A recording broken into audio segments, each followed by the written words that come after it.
Early contests build momentum for 2024 contenders seeking the White House. C-SPAN offers unfiltered coverage of events leading into early primaries and caucuses. Get access to speeches and results with the free app, C-SPAN Now, or watch live on the C-SPAN networks. Get the home field advantage every time with Fairfield by Marriott, official hotel partner of the NCAA. Whether you're a student athlete working toward your championship dreams or your team's biggest fan, Fairfield by Marriott has everything you need to get ready for game day. From comfortable guest rooms to complimentary hot breakfast, Fairfield is part of the Marriott Bonvoy portfolio of hotels and official hotel partner of the NCAA. Visit fairfield.marriott.com to book your next game day stay. The mistletoe margarita, the Scrooge driver, the North Pole punch. Which drink is best for the holidays? The answer? All of them. And luckily, you can get everything you'll need delivered with Drizzly, the go-to app for drink delivery. Whether it's classics like Bullet Bourbon, Don Julio Reposado, or Kettle One, or something new. Fruitcake flavored tequila, anyone?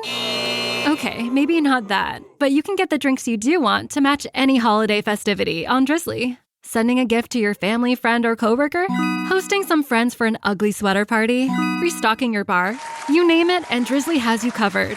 Shop curated gift guides, get recommendations from experts, and more on Drizzly. So, what's it gonna be? Download the Drizzly app or go to drizzly.com. That's DRIZLY.com to choose your drinks today. Must be 21 plus, not available in all locations. High Five Casino. Social casino fun with real prizes and big Vegas hits. Have you had your high five moment today? Hey there, I'm Bob. Before High Five Casino, my high fives were more like low threes. But after my high five moment, boom! High fives all around. That's the spirit. High Five Casino is turning every moment into a high five moment. Visit h5c.fun. That's h5c.fun and start spinning and winning today. High Five Casino. High Five Casino is a social casino. Only no purchase necessary. Void where prohibited. Play responsibly. Terms and conditions apply. See website for details. Want to make a podcast? Spotify's got a platform that lets you make one super easily, then distribute it everywhere and even earn money, all in one place for free. It's called Spotify for Podcasters, and here's how it works. Spotify for Podcasters lets you record and edit podcasts right from your phone or computer, so no matter what your setup is like, you can start creating today. Then you can distribute your podcast to Spotify and everywhere else podcasts are heard. Video podcasts are also available on Spotify. With Spotify for Podcasters, you can earn money in a variety of ways, including ads and podcast subscriptions. And best of all, it's totally free with no catch. Ever since we discovered Spotify for Podcasters, we feel like having options like video podcasts and Q&A lets us be more creative on another level. I highly recommend you give it a try. Download the Spotify for Podcasters app or go to www.spotify.com/podcasters to get started. Welcome into The Verge, a show which covers the Baltimore Orioles minor leagues. The Verge is part of BSL Radio. Baltimore Sports and Life is dedicated to analysis and discussion on the Orioles, Baltimore Ravens, and the University of Maryland. The site has a team of writers providing coverage of those teams and houses live streaming content weekly. Join the conversations at the message board, like BSL on Facebook, and follow BSL on Twitter. Welcome to The Verge. This is Zach Spedden. I'm joined today by Bob Phelan and Nick Stevens, and I will be joined by Bob and Nick throughout the season as we cover the Orioles minor league system. Before we get into today's show, which is going to touch on a number of topics from recent stories out of camp to our thoughts on the offseason and what we could expect for the rest of spring, I'm going to turn it over to the other hosts here just to introduce themselves real quickly, starting with Nick. Yeah, I'm Nick Stevens. I just joined Baltimore Sports and Life a couple weeks ago after Chris reached out to me. Been writing for Birds Watcher over on the Fanside Network for about a year or two. Really started following the Orioles minor leagues with a site that doesn't exist anymore called Baby Birdlands, where I got my start. Ever since then, just following these Orioles minor league system day in and day out, year round. So excited to get this podcast going and talk about the one of the fastest rising farm systems in baseball. All right, Bob? Yep. Oh, yeah, sorry. I've been a member of the Baltimore Sports and Life message board for a while. I keep track of the minor league players on there. I try to keep the stats updated on the pitchers, at least last season. This year I'm going to add the hitters into that, and I've been blogging about the Orioles since I was a teenager. I started the Oriole Report in 2006 and kept it going pretty steadily until 2012 before I had my first child, and that kind of got in the way. I've written a little bit for Baltimore Sports Report a while back. I had my own movie podcast for a few years after that. I've been just always interested in the minor leagues. I always like having something to look forward to, especially as an Orioles fan. That's all we could do for most of the time. So, yeah, looking forward to doing this and tracking the baby birds along throughout the season. Well, talking about players that we could be looking forward to in the very near future, Ryan Mountcastle is off to an impressive start this spring at the plate, really continuing the momentum he had last year when he won International League MVP. I don't expect that Mountcastle is going to really be able to do anything to make the major league team out of camp, short of some things he can't control like injuries. But right now, it looks like if you're looking for a sign of optimism for the near future, this is it. This is someone we've known for a while that can hit. The Orioles are now finally trying him out in left field a little bit in addition to first base, which should give them a little bit more flexibility when the time does come to promote him. How long do you all think that's going to be? I think it's going to be as soon as we reach that deadline where the Orioles can have that extra year of control with him. I think he's gonna have to be up in the major leagues. Every level he's been at in the minor leagues, he's consistently been one of the youngest guys in the league, and he's consistently just knocked the cover off the baseball. International League MVP last year. There are, of course, some things he can improve on at the plate, but I mean, this guy's one of the top hitting prospects we've got right now in the upper minors, and there's going to be no excuse to keep him down in Norfolk any longer. Once they're able to give it a few weeks, once we reach that deadline and the Orioles got that extra year of control, he's up playing left field, splitting time at first base, DH. With the big league, give it a few weeks. That's all it's going to take. Yeah, I kind of half expected them to bring him up last season towards the second half, but obviously I think they were looking forward and they could gain that extra control. So I think end of April, early May, there's really no reason for him to repeat another full season at AAA, especially the way he's hit at every level, every step across his way to the majors. There is going to be some discussion about whether or not with the defense, if they're going to try him in left field, if that's going to warrant extra time in Norfolk. I don't necessarily know that it does, because number one, it's left field. We're not looking at a huge shift. It's the outfield, so it's going to be an adjustment. But it's not the kind of position where I think that he would be in a real deficit if he came up to the major leagues after only a month in AAA doing it, plus some time in big league camp. And like you said, I think that extra year of control is really going to be key to this. And if the versatility is there where they can put him in left field and put him at first base, that's going to add to the incentive to bring him up soon. And in fact, I would say that out of the bigger prospects that are close to the major leagues right now, Mountcastle might be the first one up. Yeah, I could see that. And what do you guys think as far as this left field experiment? Do you think that's more of a long-term, or to me it seems like they just want to be able to trot him out there maybe this year and next year before they trade Mancini away for some prospects and maybe before Chris Davis can be cut and then move him over to first base at that point? Yeah, go ahead, Nick. I was going to say, I really liked the adjustments he made at first base down in Norfolk last season. At the beginning of the year, it kind of looked like he was, you could see him going over in his head, all right, I need to do X, Y, Z now. But by the All-Star break, he had cut that out, and it was a lot more natural for him. He had that nice pick the other day in the spring training game with that throw from Richie Martin. He made a lot more plays like that in Norfolk when he had an infield of guys like Christopher Bostic down there. He really dug them out of a lot of holes. I like the way he played first base. So I think just the left field move is it's another aspect of his game. So when they can bring him up, you've got Renato Nunez and Davis and Mancini, and it's just another way to get him at bats when they do have to bring him up in a few weeks. Yeah, I agree. I think long-term first base is probably going to be where he plays. I think if you're going to experiment with another position at this point, left field is the most logical option. He doesn't have the arm for right field.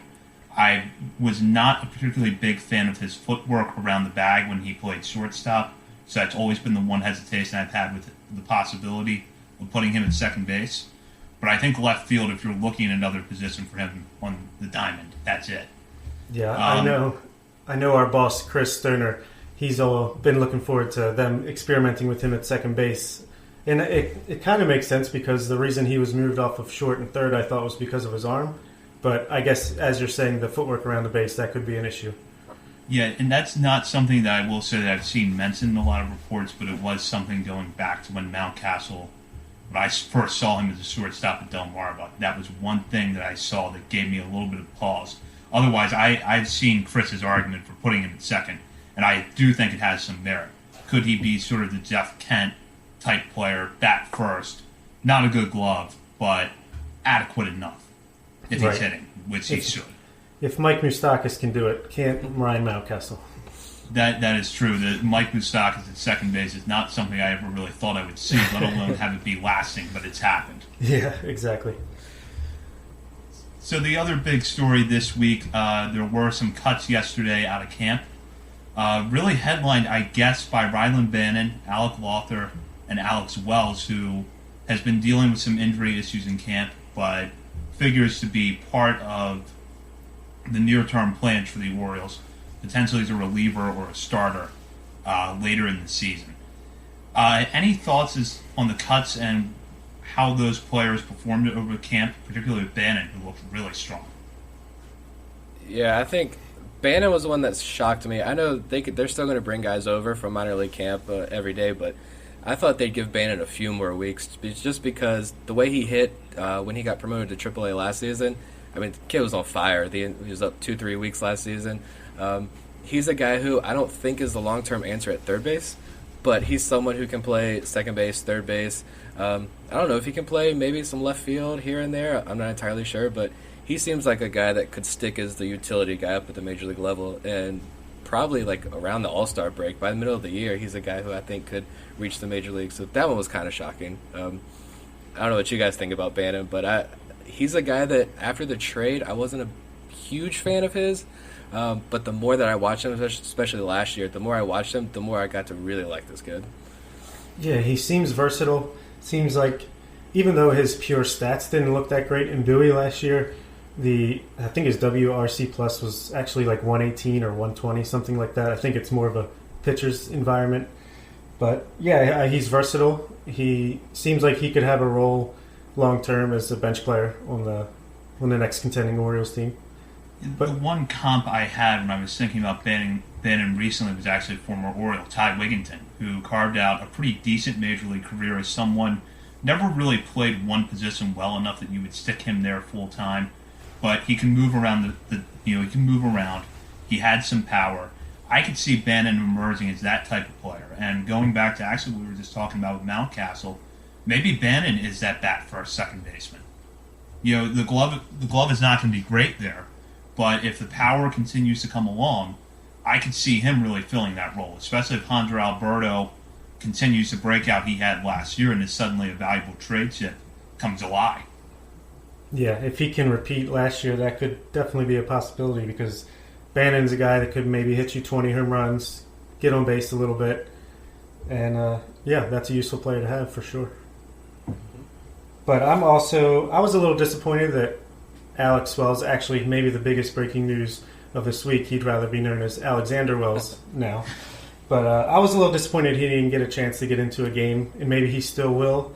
But him and Lothar being reassigned to minor league camp, I know we have 50 pitchers in camp, so it's really hard to get them into games, get them pitching consistently, get them set up to start in AAA and work their way to the big club. Same with McCoy and Bannon. We have like 10 utility players competing for that last spot or two on the roster, so it makes sense to get them regular at-bats. Yeah, I really like McCoy. McCoy's been my guy since the Orioles drafted him. He's kind of pretty much developed into the type of player I thought he would, but going back to like his JUCO days, he played summer ball in the Northwoods League. I think he broke the record for most hits in a season. All the way up through the minor leagues, all he's done is hit the baseball, and that glove, I think, is major league ready. I don't know if the bat will play at the major league level, but he was a guy who I know right after the Orioles drafted him, I saw some article about how this major chip on his shoulder he developed because he didn't get drafted after his junior year. And so I think he's out to prove a lot of people wrong, and I think he's definitely doing that. I was surprised to see him go so early as well. Now, Nick, you mentioned that. Do you think that his back could develop to the point where you're at least willing to give him part-time play because the glove is so good? I mean, yeah, if he can, he's not going to be a guy who obviously hits. I mean, he's a few home runs a year, if that. Even stretch it out over a full season, he's hitting single-digit home runs.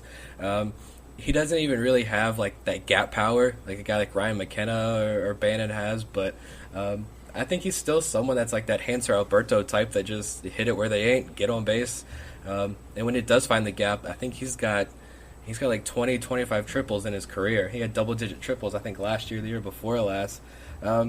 He's definitely not an everyday shortstop, even at his peak, but I think there's enough there to maybe by the end of the year give him a few at-bats, some playing time. With expanded rosters, just having a late defensive replacement could be useful, you know. Yeah, and the angle I like with McCoy is that if you're going to have, young pitchers later in the year you're trying to bring along, it does not hurt to have a good glove up the middle at any spot. And even if McCoy's not going to add any value with his bat, at least having him at second base or shortstop, wherever they play him the most, steadies that position a lot. Yeah, and that's really key when you're dealing with young pitchers. Yeah, that's why I was a big fan of the Iglesias signing over the offseason. Really calm down that infield defense for the young pitchers and stop some big innings from happening potentially. Yeah, I liked that move as well for that reason, and I think that, if Iglesias, let's say Iglesias is trade bait in July, McCoy would be one of the options internally to fill that role if he can hit this year. Yeah, for sure.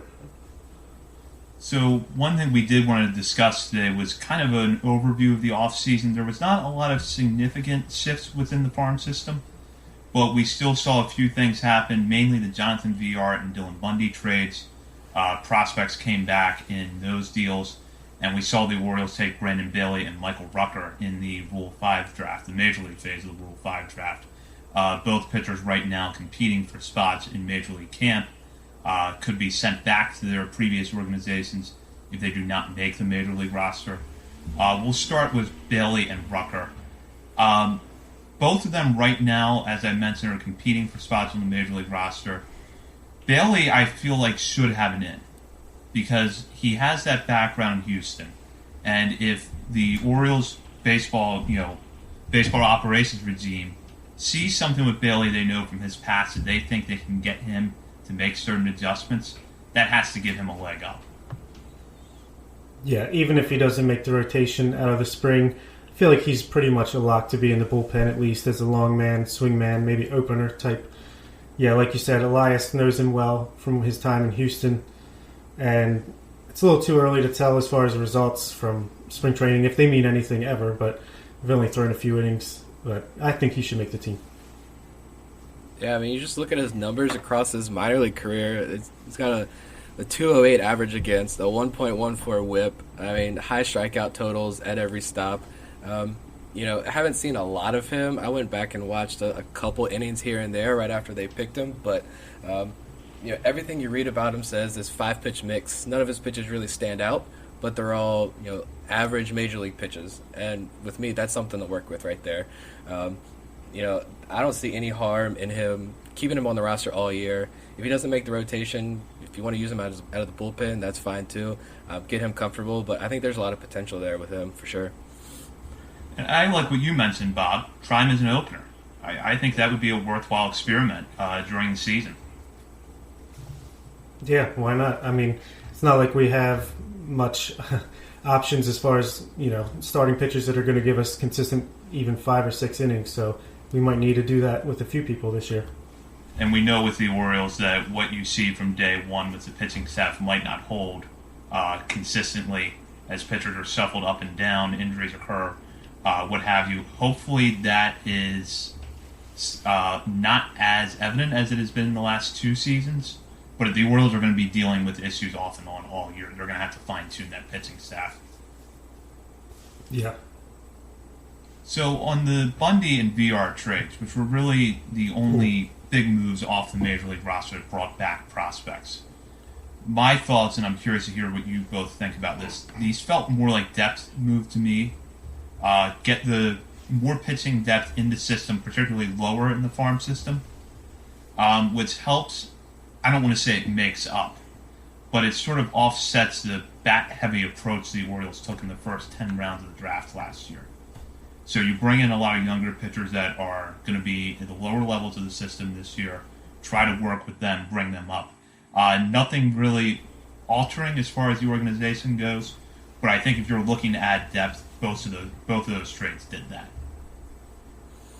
Yeah, I mean, I was looking around at all four of these guys over the last couple of weeks, and I know Kyle Brnovich is a name that I really like the most, only because I was able to watch him a lot in college. He's the guy that's got a big knuckle curve, a lot of strikeouts, keeps the ball on the ground well. But, yeah, I mean, all four of them, I think the more you read about them from, national scouting reports, are that all four of these guys at the major league level probably only develop into relievers or bullpen pieces. But, like I said, having four bullpen pieces and hoping one or two stick in the major leagues, I think it's, like you said, it's a good depth move. We know that this team isn't going to be competitive for 3-4 years, and would you rather have those four depth pieces, hope one pans out, or do you want to wait and see what Dylan Bundy has at his age 32 season? So where his velocity's getting lower and lower. Yeah, he improved a little bit last year, and he was great down the stretch. But I was fine with the moves and this strategy. I know it's not going to make 2020 fun at all, but you think long term, and I was fine with the moves. I know everyone was disappointed in the Jonathan VR trade, me as well, but I think it's less Elias not being able to get anything for him and more why was nobody interested in him even as far back as last July at the deadline. Seemed like a player that could really help a team like the Cubs last year. I'm just really surprised we only basically traded him away for an extra mid to late round draft pick in Easton Lucas. I like the Dylan Bundy trade a lot more. Like Nick said, it's basically just, some four players that you can roll the dice with as maybe borderline fourth or fifth starters or more bullpen pieces. Basically just getting extra draft picks, especially with Zach Peak and Kyle Brnovich. And Kyle Bradish, you get a guy who I think Elias likes his profile and his pitch mix. And Isaac Mattson gives you a guy that is pretty close to ready to maybe play a role in our bullpen the next year or two. Yeah, I think that the Orioles had kind of maxed out with Dylan Bundy to a certain extent.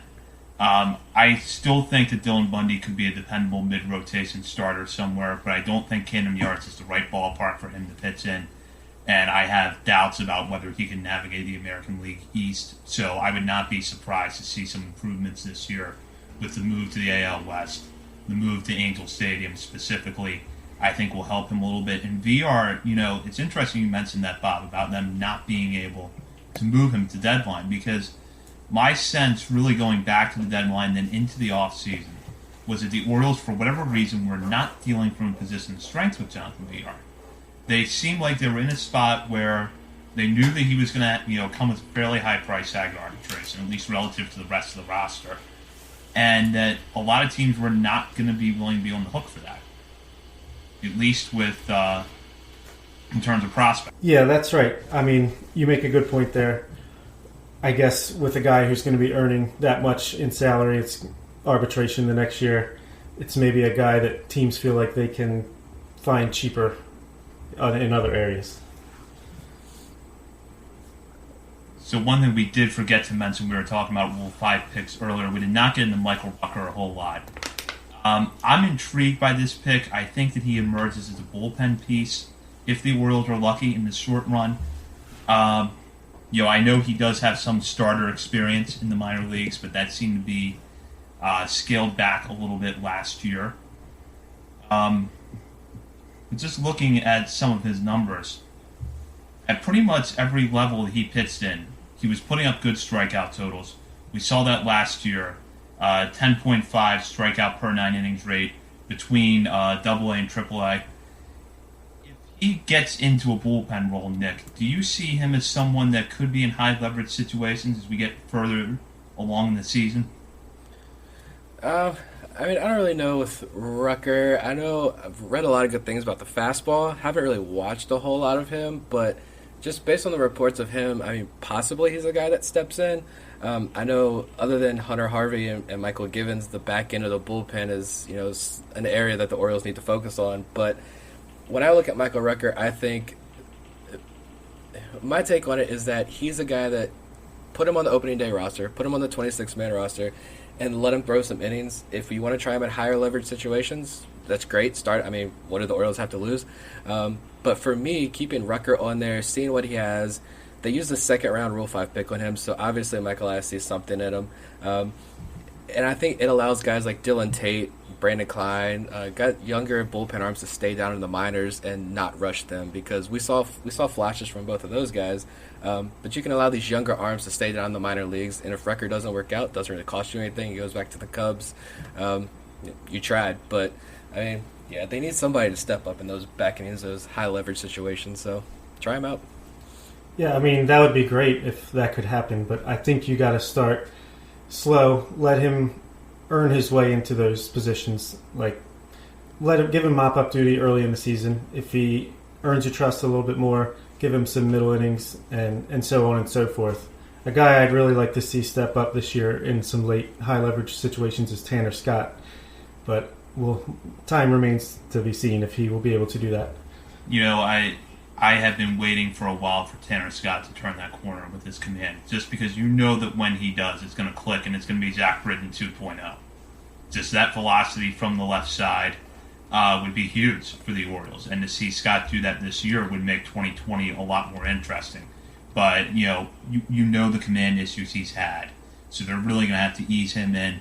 And, Nick, I liked your point about being able to buy more time with some of the pitchers the Orioles have already had in their system, Dylan Tate and Brandon Klein. Two guys that, as you mentioned, show flashes of potential but have dealt with injuries, they've dealt with other issues. So being able to put them in Norfolk, I don't think would hurt for, however long the Orioles feel like they need just to get comfortable before they bring them back up to the majors, hopefully permanently. Yeah, no, and Dylan Tate was a guy who I actually really liked, and if you really dig into his numbers, I don't think he pitched as bad as his overall numbers suggest. He had, a 6.43 ERA, but he had an xFIP of 4.82. So good ground ball numbers, high strikeout numbers. Again, it's someone that they just converted him to reliever early on last season when he was with Bowie, so he didn't really pitch that much time in Norfolk either, so giving him some more innings out of the bullpen in Norfolk I think could go a long way. And I know Klein, I think obviously the team still likes him because they brought him back after he was DFA'd, but I don't think he has minor league options remaining, so if they put him back on the active roster, he's got to stick again. So this at least gives him an opportunity to keep working for a few more months down in AAA and see if he can give us something at the major league level.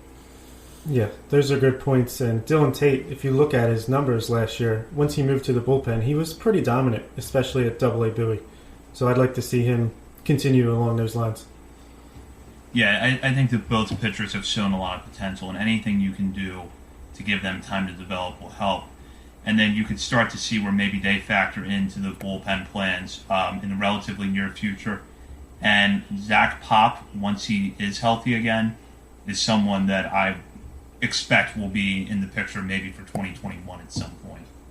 Not this year, but maybe once we get into 2021, we can be talking about him a little bit more.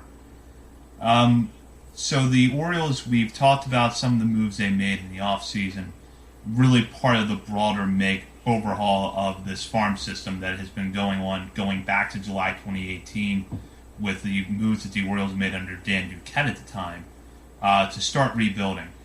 It's safe to say the Orioles farm system has moved up in the rankings from what was consensus one of the worst systems, if not the worst system in baseball, just a few years ago, to now being higher up. But starting with you, Bob, how far up have they gone? It's a little bit harder for me because I don't pay attention to other teams, deeper prospects as I do the Orioles, but I do listen to podcasts that follow the minor leagues and keep up with it on Twitter. To me, I think they're borderline top 10, or at least approaching that area, maybe between 10 and 15, and rising. I think it's only going to get better as we get a couple more high draft picks and more allotment to spend on those draft picks, and as we reinstate our or in state for the first time are July 2nd, international, using that money, as we have in the past.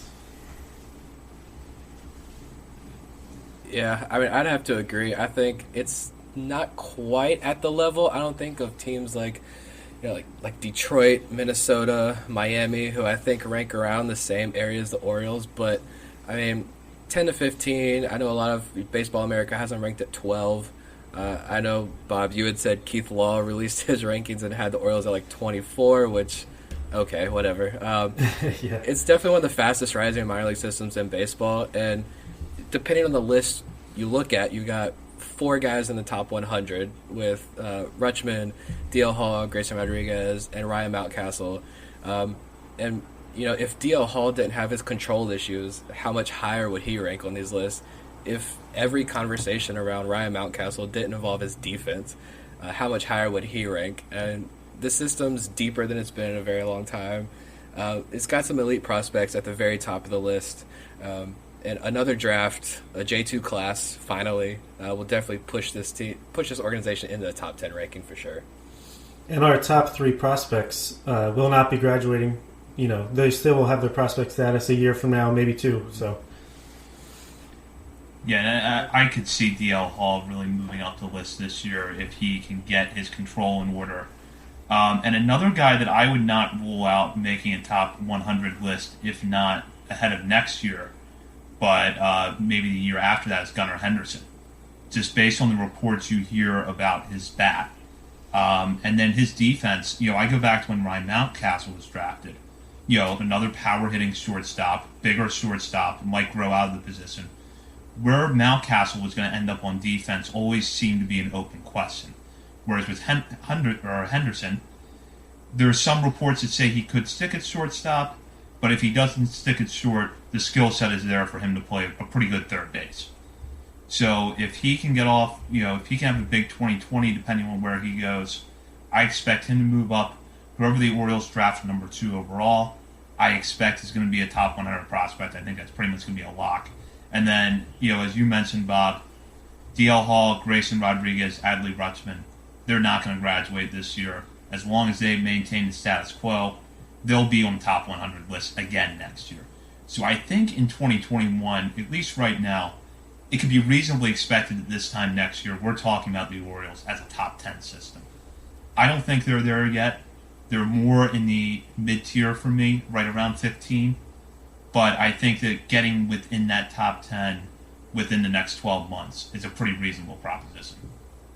Yeah, that makes a lot of sense. And I've seen a lot of good things about Gunnar Henderson, like you said, on Twitter, that he's put on some good weight and he's seems to be displaying his skills. So hopefully he starts at Delmarva and can start making his way up.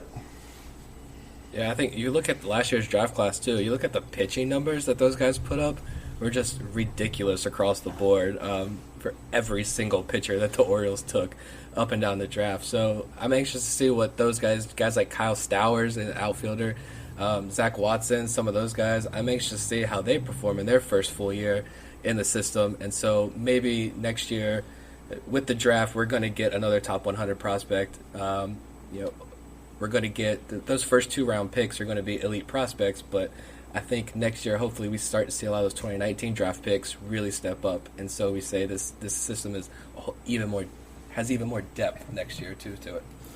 Honestly, it's hard for me to even keep track of all these pitchers they drafted last year between Aberdeen, GCL. Everyone pitched so good in short stints. It's like hopefully some step up and separate themselves this year. Yeah, and I think that even outside of players moving into that, conversation, the top 100 prospects, those mid-tier guys, the guys who are kind of in the middle of the system now, you want to see them develop and get better. Imagine if Ryan McKenna's bat comes back this year. What that will do for his prospect standing, assuming he even is a prospect this time next year.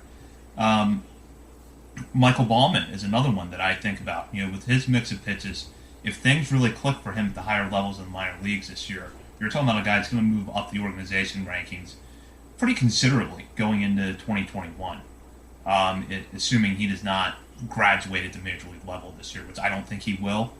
But if he pitches well over the course of the minor league season, maybe we see him late in the year Yeah, he seemed to take a big step up this past season, 2019 from 2018, and if he takes another step even close to that, he's right up there as well.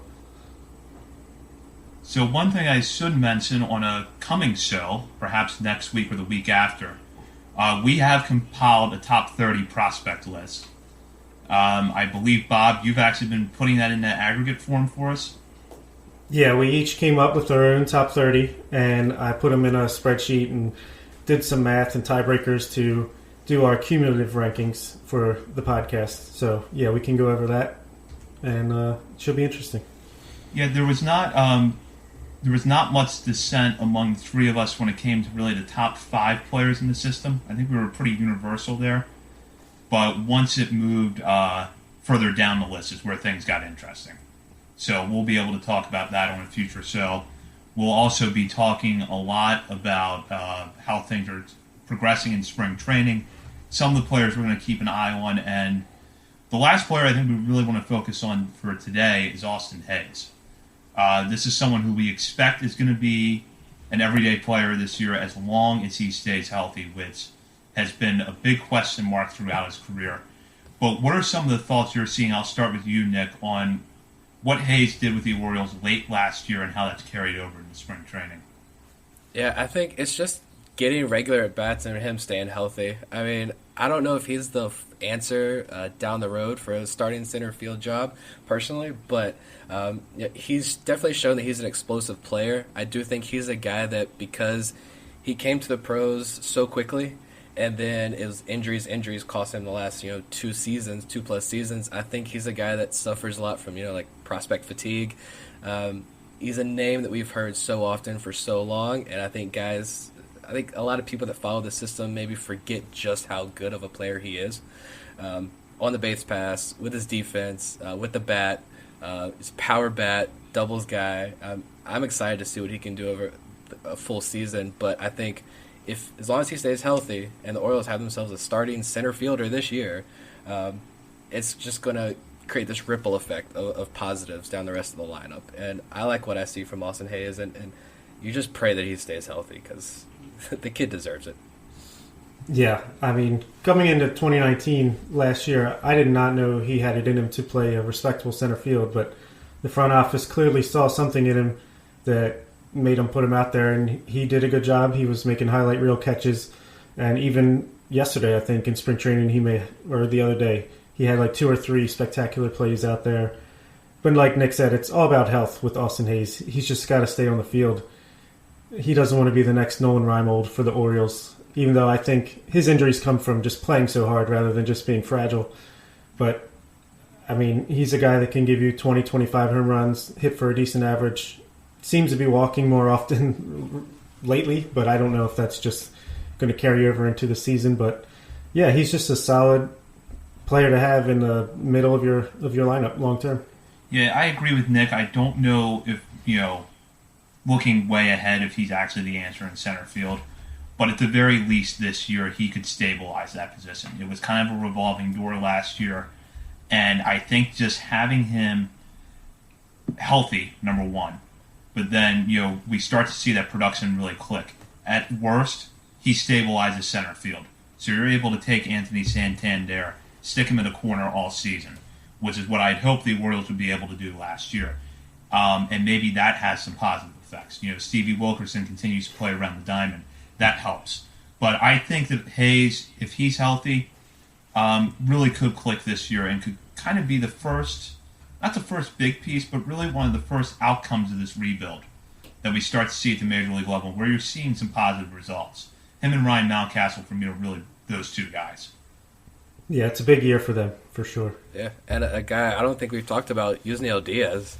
I mean, by the end of the year, I would love to see Santander in left field, Austin Hayes in center, and Yusniel Diaz in right field. That would be, I think, awesome. I'm excited to see Diaz in that big arm he has in right field. And I know with him it's been injuries as well, but if you look at what he's done when he's healthy, I mean, he mashed the ball in Bowie. I think it was June or July was his only healthy month, and he just tore the cover off the ball. And I'm excited to see him fully healthy this year and see what he can do in Norfolk this season.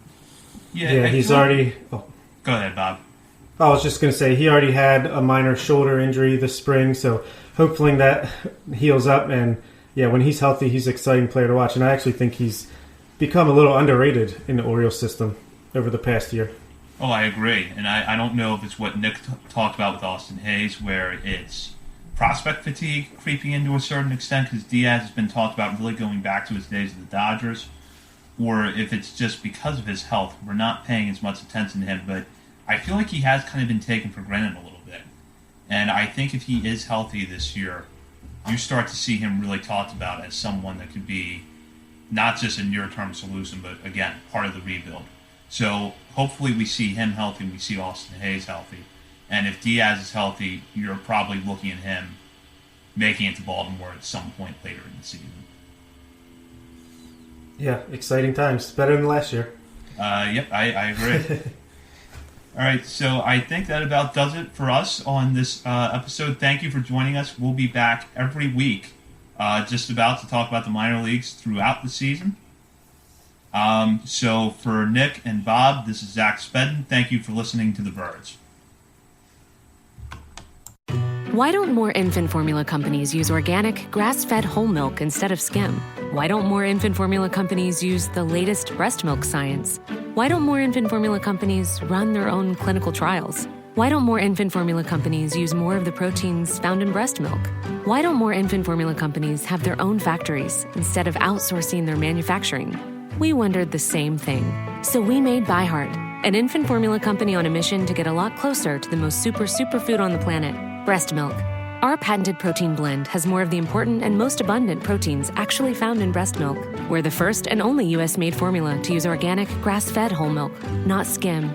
We even conducted the largest clinical trial by a new infant formula company in a quarter-century, with clinically proven benefits like easier digestion, less spit-up, and softer poops versus a leading infant formula. And we make our own formula in the USA and our very own factories in Iowa, Oregon, and Pennsylvania. ByHeart, a better formula for formula. Learn more at byheart.com.